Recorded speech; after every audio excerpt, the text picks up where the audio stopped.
Hello and welcome to ET Garage. Today's video is going to be a shop tour.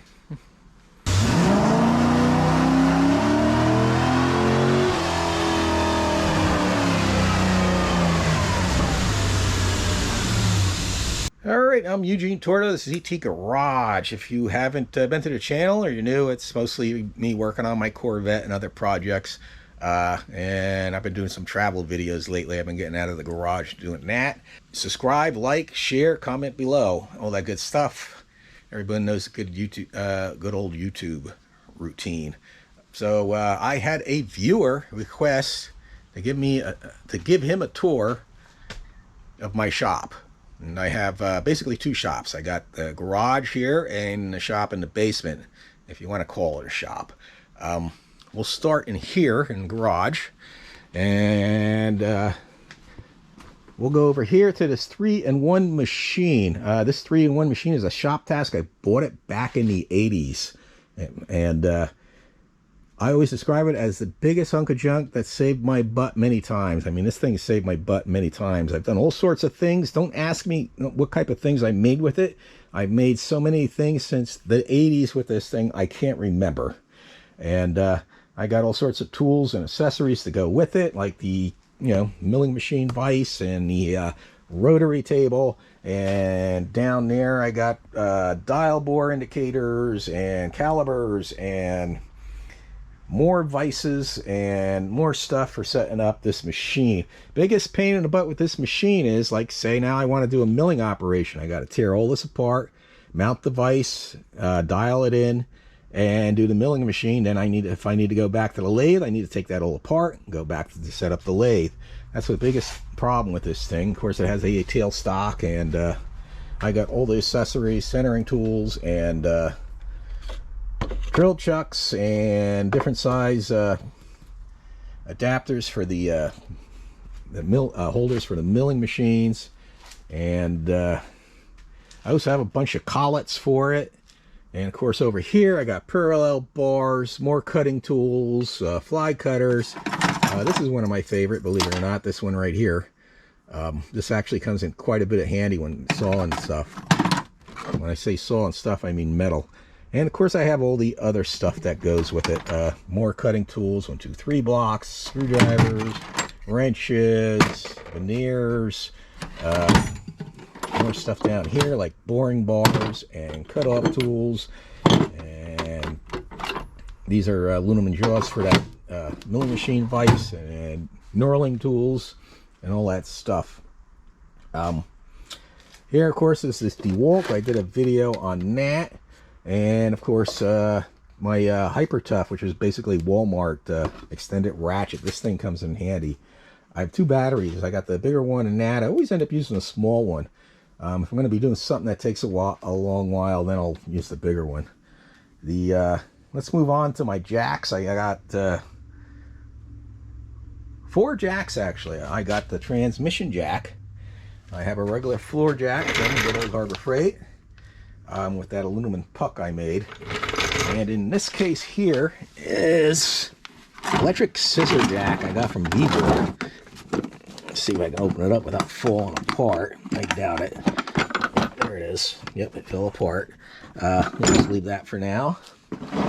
And a bunch of junk just piling up. I have jack stands. Yeah, I have 6 of these, and you can see I modified them with these metal plates on the bottom. I did a video on that too, and that's because to make them more sturdy, because if you see how my concrete floor is all broken up.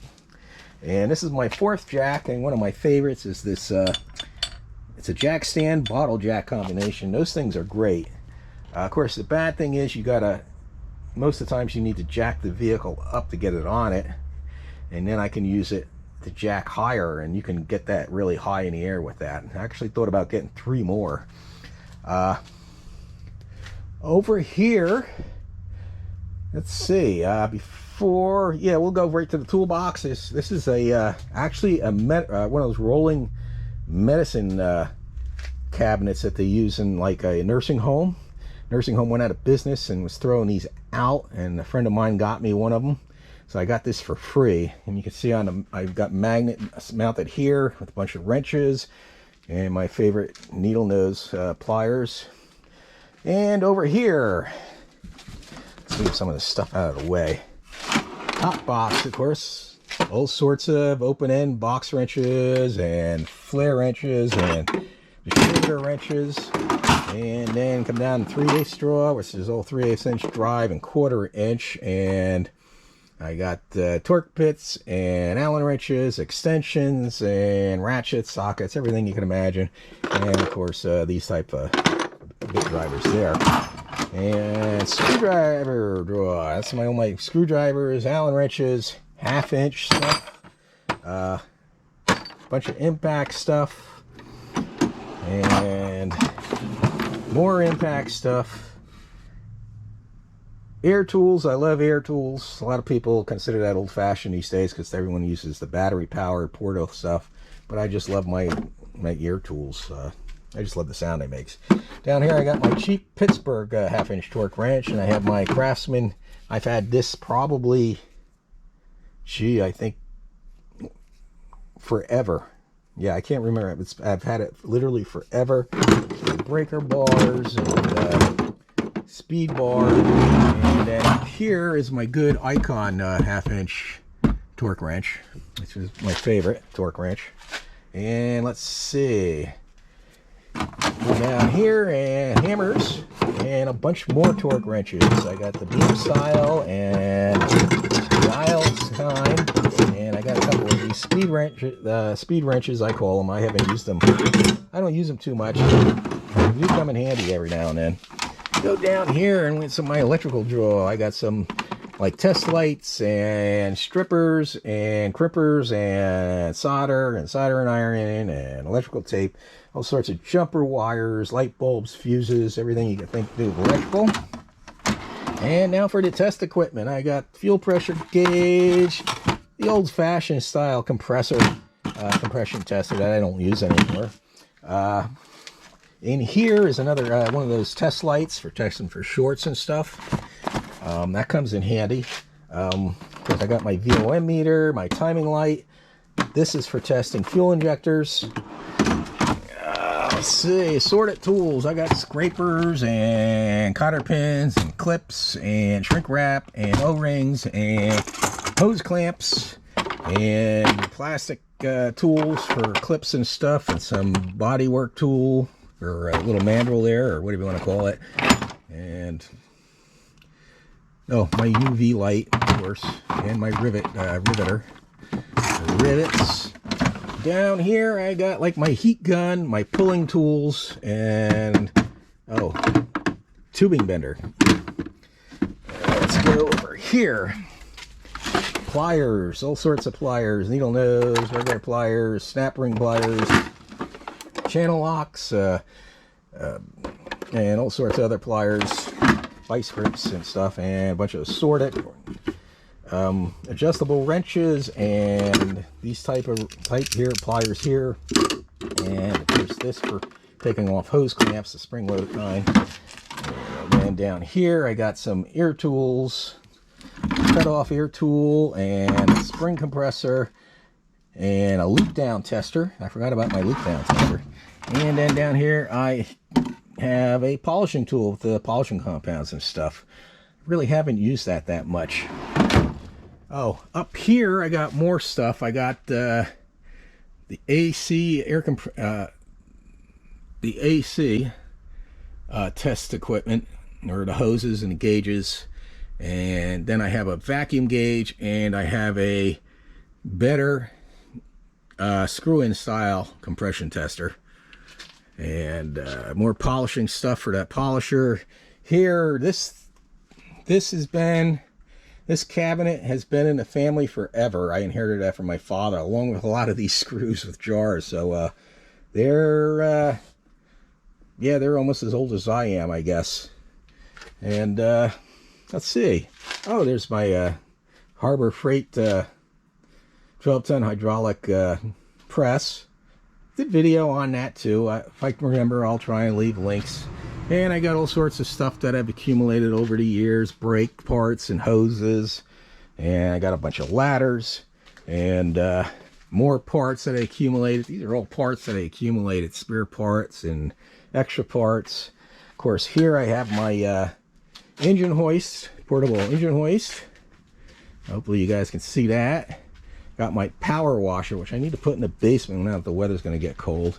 My engine stand, I still got that $100 small block I got to do something with. Over here, I have another vise.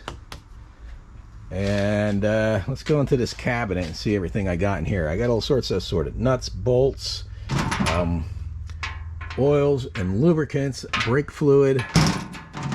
Of course, I got carbon choke cleaners and BB blaster and all that stuff for loosening up. And of course, I got like ARP grease and RTV and Loctite. And of course, don't forget the good old anti-seize, both copper and the aluminum one, and more RTV and more Loctite. And go in this one, and I just got a bunch of assorted stuff. Some more oil and my chargers, my trickle chargers, which I'll be plugging in soon, probably another month. Of course, my drill bit sharpener and my little, I don't know if you want to call that stereo or not. My air compressor, I used to have a regulator out here, and it failed on me, so I had to remove it and just bypass it for now until I get another one. And I'll show you when we go downstairs where the air compressor is. And of course, over here I have this shelf here, which is basically all my cleaning stuff. It's you name it, I have it. Detailing sprays and interior cleaners and waxes and wheel cleaners and all the stuff that you would have if you're into automotive, keeping your stuff clean. Of course, I got my ride-on lawnmower and my push mower and a bunch of other stuff that's, well, lawn related. And down here in the basement, I have my welding table, my welder. Of course, I have cutting tools. That one burnt up. The DeWalt is up there in the garage, as you've seen it before. Of course, I got sawzalls and drills and impacts, metal bending, the vise, my grinder, which I usually keep up in the garage, but I moved it down here for some project. And of course, I got all sorts of stuff all over here.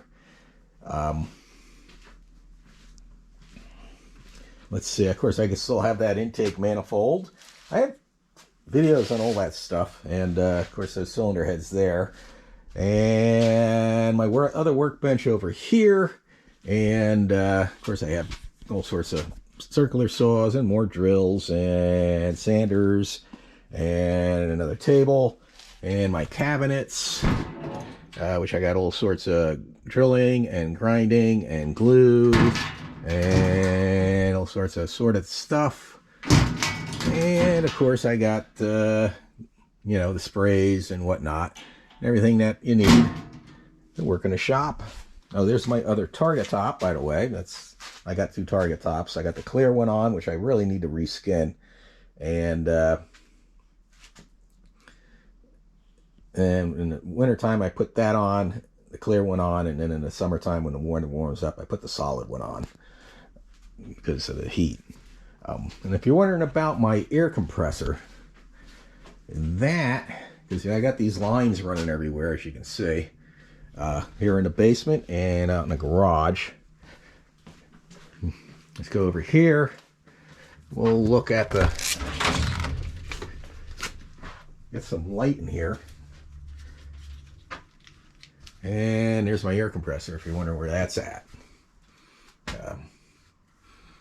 It's good in a way, because it's out of the way in the garage, and of course you can see all the lines and what a mess this area is here.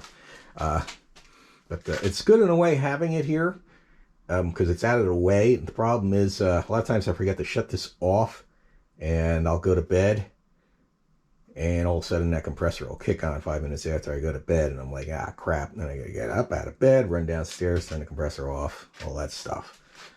So, Okay, and there's my another one of my toolboxes over here. Forgot about that.